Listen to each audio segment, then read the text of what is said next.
Shalom, selamat pagi Bapak Ibu yang dikasihi oleh Tuhan, salam sejahtera dalam kasih Kristus.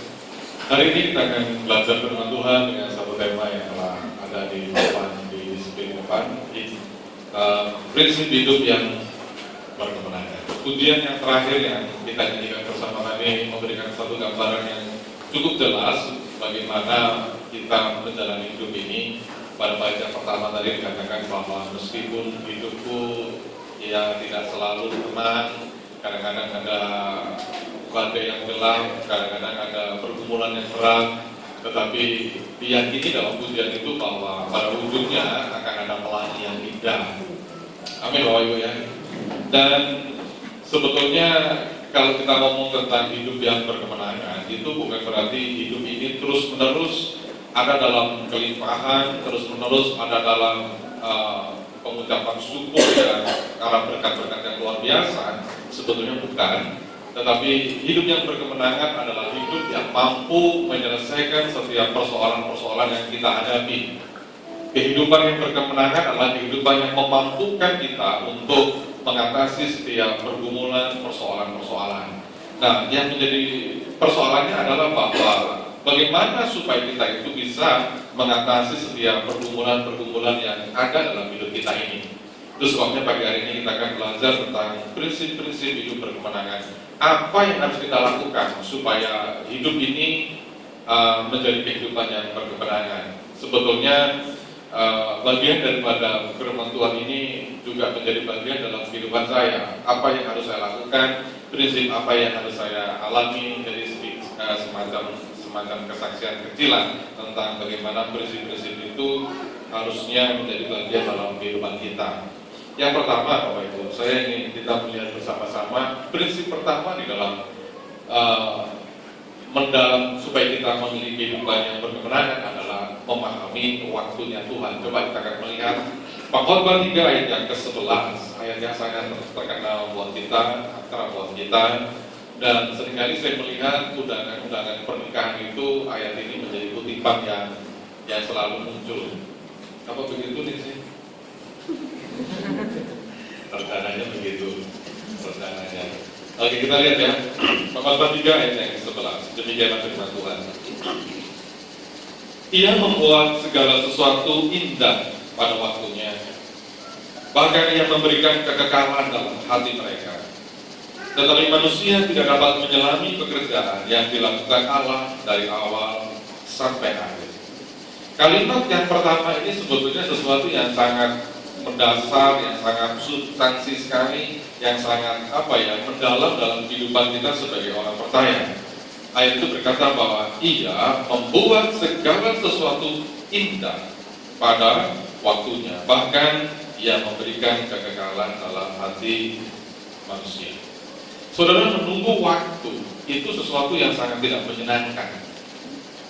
Apakah kita menunggu kedatangan seseorang yang kita kasihi, atau kita sedang menunggu datangnya gajian, ya, atau sedang menunggu kapan kenaikan gaji, THR datang, atau menunggu apapun, biasanya itu menjadi sesuatu yang tidak menyenangkan buat kita ketika bicara masalah menunggu. Kita terbiasa untuk serba cepat, ya. Segala sesuatu mengajari kepada kita tidak perlu menunggu terlalu lama. Makanan-makanan biasanya yang paling populer adalah makanan yang cepat saji, instan dan sebagainya. Itu sebabnya ketika kita belajar tentang memahami waktunya Tuhan, yang menjadi pertanyaan kita adalah apakah hidup kita itu lebih mengedepankan sesuatu yang instan, atau kita mengedepankan sesuatu proses dalam hidup ini. Tidak ada keberhasilan yang muncul secara instan. Tidak ada kesuksesan yang muncul secara spontanitas. Semua selalu diawali dengan sebuah proses. Beberapa waktu yang lalu saya ada gambar yang sangat menarik. Intinya dalam gambar itu dikatakan bahwa untuk meraih keberhasilan, untuk meraih kesuksesan, tidak ada elevator, tidak ada lift yang bisa menaikkan kita kepada jenjang kesuksesan. Semuanya diawali dengan langkah demi langkah, step by step. Saya kasih contoh Bapak Ibu. tokoh-tokoh besar dalam Alkitab, Musa misalkan, atau Daud, atau Paulus, coba perhatikan baik-baik. Pada ujung kehidupan mereka, kita bisa melihat bahwa hebat benar kehidupan mereka, gitu. Siapa yang tidak kagum dengan Musa, tokoh kepemimpinan yang luar biasa, leadership yang luar biasa. Tetapi ketika Musa dipercaya oleh Tuhan untuk menjadi pemimpin bangsa Israel, itu melalui proses yang panjang. 40 tahun pertama Musa harus belajar di Mesir, berbagai ilmu dipelajari. Pada usia 40, kemudian dia menampilkan diri untuk menolong bangsa itu. Tetapi apa yang terjadi? Belum siap, belum cukup matang. Usia 40 belum cukup matang untuk memimpin bangsa Israel. Apa yang terjadi kemudian? Dia melarikan diri. 40 tahun berikutnya dia tinggal di padang gurun Midian, di padang rumput Midian, hanya sekedar sebagai seseorang yang mengembalakan ternak, kambing, domba, dan sebagainya. Baru kemudian pada 40 tahun berikutnya Musa dipercaya oleh Tuhan untuk menjadi pemimpin bangsa Israel. Dan itu bukan sesuatu yang instan, bukan sesuatu yang tiba-tiba terjadi. Ada satu proses. Daud misalkan Bapak Ibu, ketika dia pertama kali ketemu dengan Samuel, Daud langsung diurapi oleh Samuel. Tetapi rentang waktu antara Daud diurapi menjadi raja sampai akhirnya Daud duduk sebagai seorang raja, itu butuh waktu belasan tahun. Butuh waktu bagaimana Daud harus melayani Saul sebagai penyanyi di kerajaan itu, bagaimana Daud harus mengalahkan Goliat, bagaimana Daud harus 4 kali atau 3-4 kali melarikan diri akan dibunuh oleh Saul. Ada proses yang cukup panjang sampai pada waktu tertentu Daud bisa menjadi seorang raja. Saulus misalkan, dia nggak tiba-tiba menjadi rasul yang besar. Ketika dia pertama kali ketemu Tuhan, Tuhan berkata kepada si Saulus dalam perjalanan dari Tarsus ke Damsyik, "Kenapa engkau menganiaya aku?" Terus Paulus berkata, "Oh, saya nggak pernah menganiaya." Tuhan berkata, "Ketika engkau memenjarakan orang percaya, ketika engkau membakar rumah ibadah mereka, engkau telah menganiaya aku." Dan dalam pertemuan itu kita tahu kemudian Saulus menjadi duta, ditolong Ananias, melayani Tuhan. Tetapi pada rentang waktu berikutnya Paulus itu terabaikan. Dia tinggal di kota sepi, tidak ada orang yang mengagumi dia, tidak ada orang yang mendatangi dia, sampai Barnabas datang kepada Paulus dan mengajak kembali Saulus untuk masuk dalam pelayanan. Pada saat itulah Paulus mulai muncul menjadi seorang rasul yang besar. Intinya Bapak Ibu, hidup itu tidak pernah sesuatu yang instan. Keberhasilan tidak pernah menjadi sesuatu yang simsalabim terjadi. Enggak. Ini yang saya katakan bahwa kadang-kala kita kepingin hidup kita itu terus-menerus berkemenangan, tapi nggak paham bahwa Tuhan itu memproses kehidupan kita. Pengennya kita serba instan, pengen cepat hebat. Anak-anak muda mungkin begitu lulus sekolah, bekerja, pengen langsung dapat gaji yang besar. Siapa yang kepingin kayak begini, ya kan? Langsung mendapat gaji yang gede, posisi yang mapan, kemudian keluarga yang mapan, istri suami yang bagus dan sebagainya. Tetapi perhatikan baik-baik, di dalam Tuhan tidak pernah sesuatu itu menjadi yang instan. Selalu ada proses. Prinsip pertama dalam hidup berkemenangan saudara adalah paham waktunya Tuhan, bahwa setiap kita perlu ada proses. Ketika kita tidak memahami tentang waktunya Tuhan, apa yang terjadi? Kekecewaan. Kenapa ya? Sekian tahun saya ikut Tuhan, sekian tahun saya berdoa, sekian tahun saya begini-begitu dan sebagainya. Kok hidup saya begini-begini saja? Tidak pernah disebut sebagai sebuah kehidupan yang bagus, sukses, berhasil dan sebagainya. Kok nggak segampang itu? Ada jenjang yang harus kita naik, ada proses yang harus kita lalui. Itu semua saya katakan. Dalam hidup ini kita pilih yang mana? Instan atau proses? Sesuatu yang instan, saya mau katakan, sesuatu yang instan selalu tidak sehat, selalu harganya murahan dan banyak dilupakan orang. Kita seringkali makan mie instan, betul ya Bapak Ibu ya, yang di rumah mungkin lagi nasinya habis gitu ya, cara cepat beli super mie. Gak ada sebungkus super mie yang harganya 20.000 Bapak Ibu. Rata-rata harganya cuma 2 bawah. Murahan, itu yang kesan pertama. Kemudian memang cepat, tinggal kasih air panas, diaduk-aduk, kasih bubuk, makan, kenyang. Tapi nggak bergizi.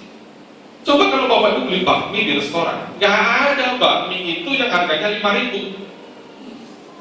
Minimal yang bakmi duk-duk aja sudah sekitar 7.000. Jelas harganya lebih mahal. Karena ada proses di situ.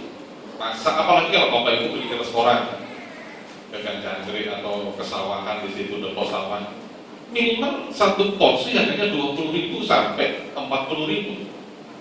Instan selalu menghasilkan sesuatu yang tidak berkualitas.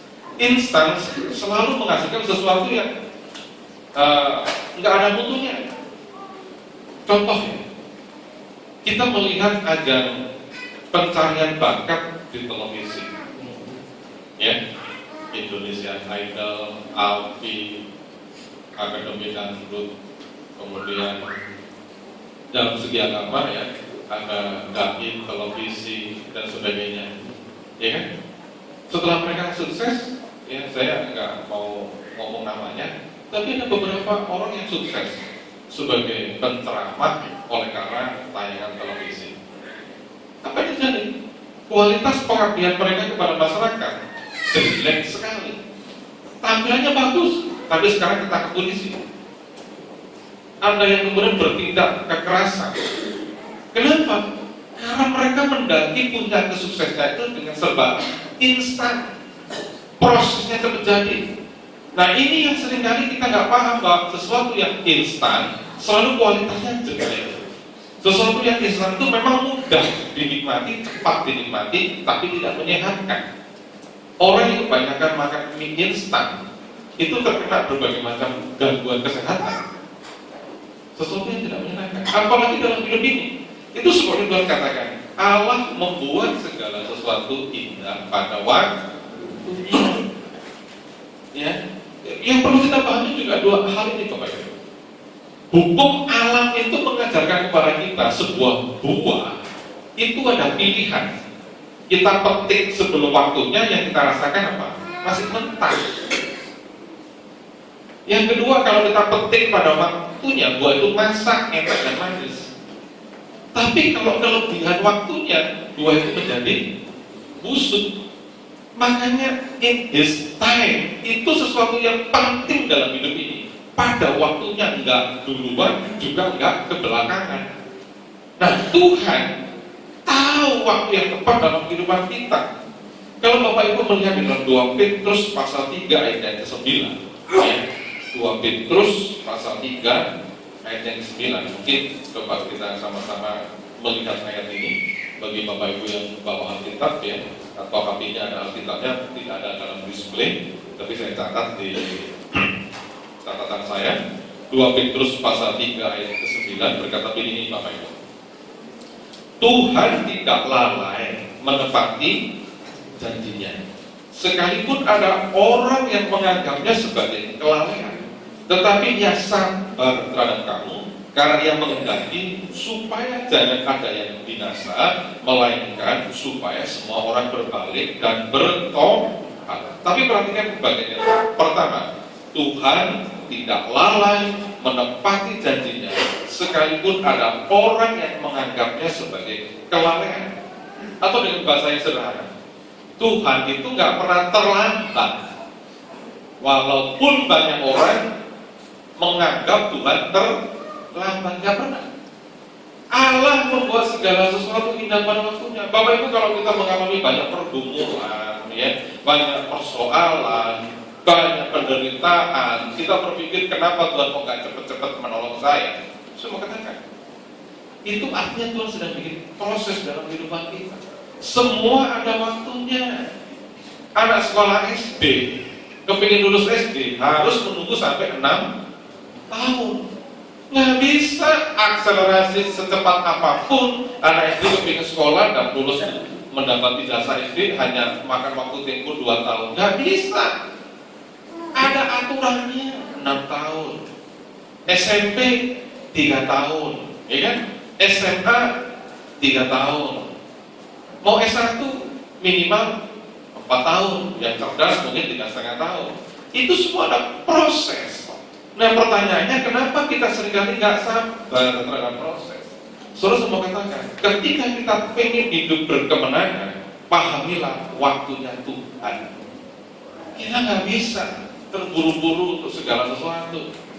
Satu kali kalau Bapak Ibu pernah mendengar kesaksian istri saya, pernah ada yang cerita, kita ini pacaran saja dulu 7,5 tahun, pengennya 2 bulan langsung menikah, tapi kan nggak bisa.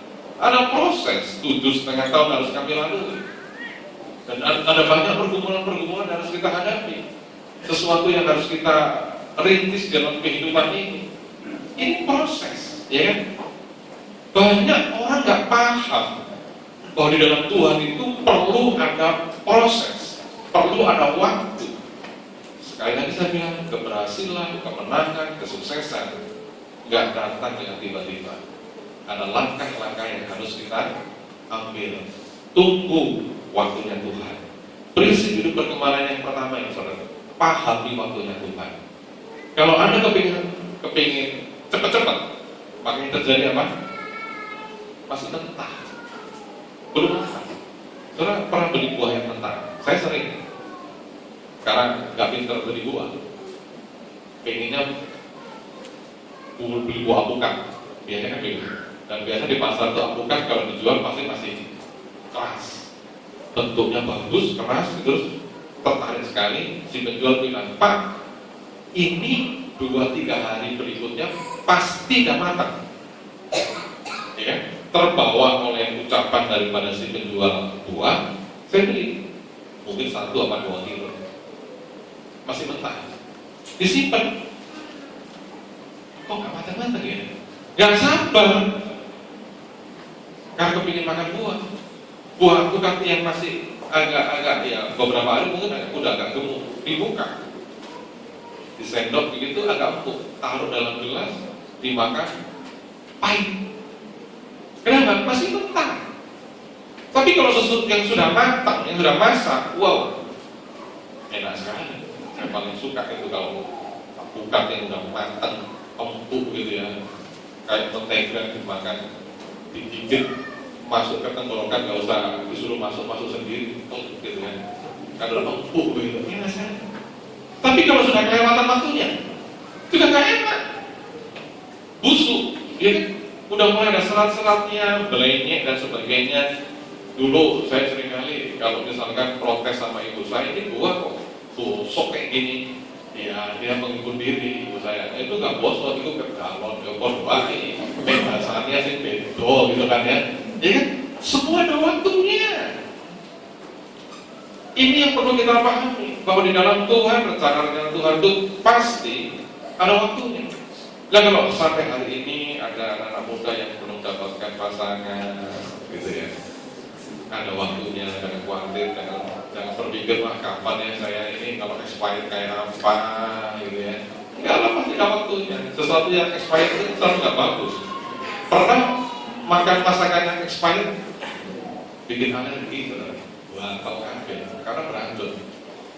Tapi Tuhan nggak pernah bikin expired buat kita. Amin. Amin.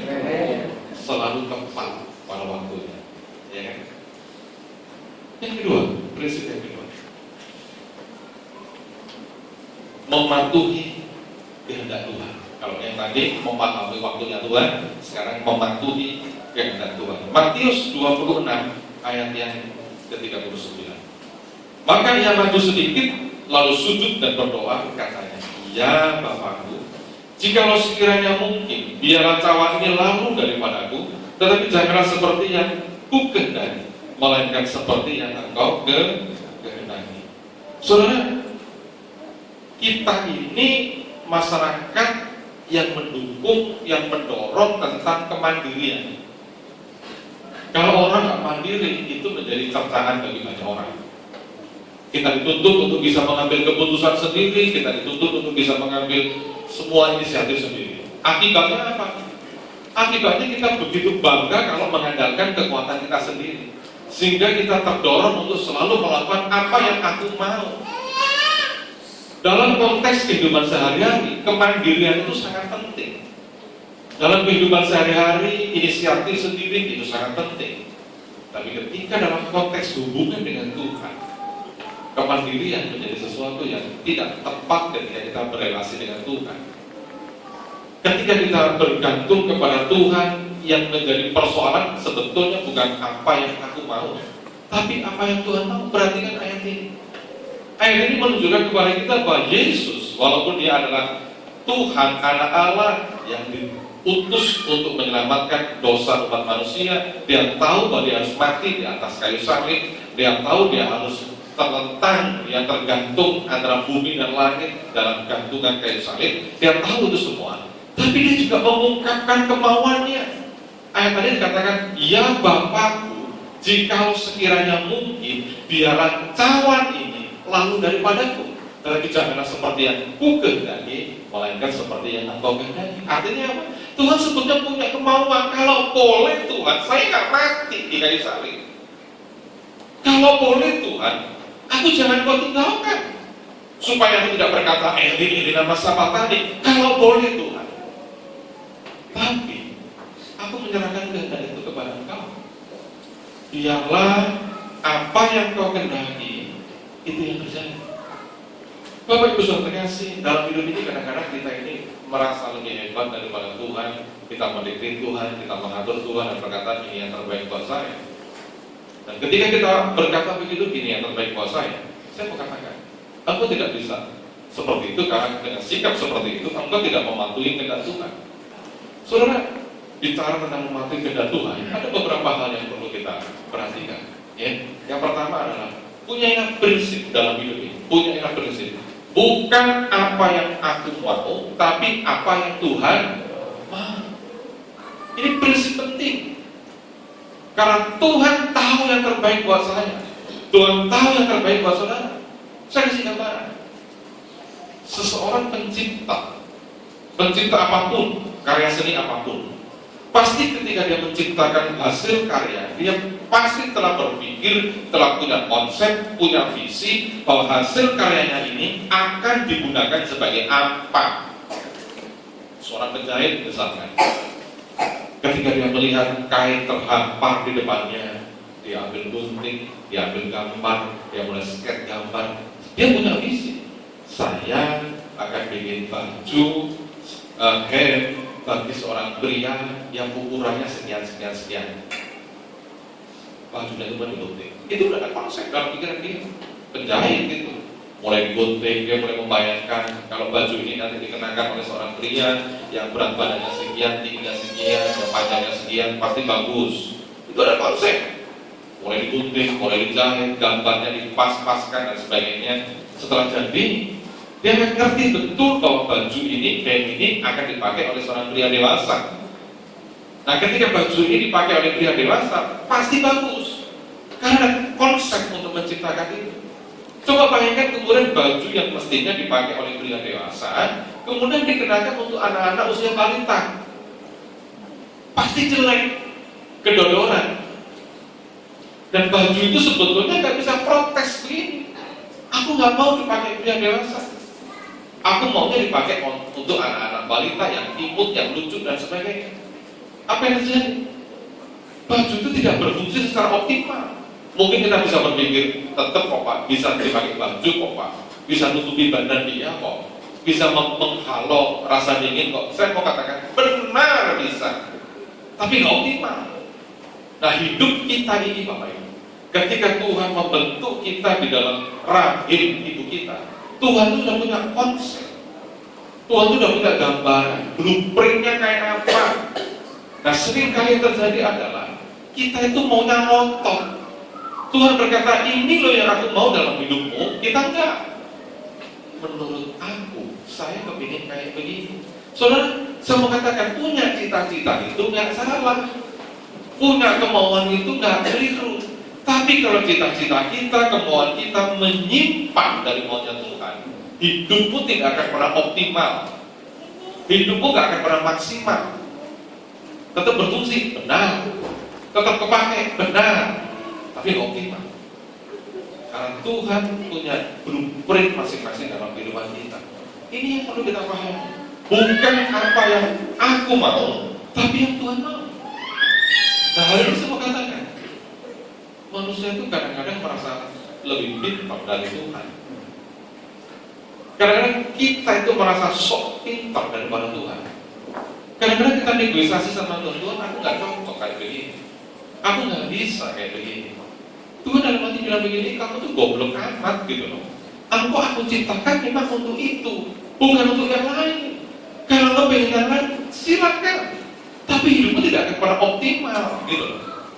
Ini prinsip dalam kehidupan kita, mematuhi kehendak Tuhan sehingga kita punya kemauan dalam hidup kita ini. Bukan apa yang aku mau, tapi apa yang Tuhan mau. Renungkan, apa sih yang Tuhan mau dalam kehidupan kita?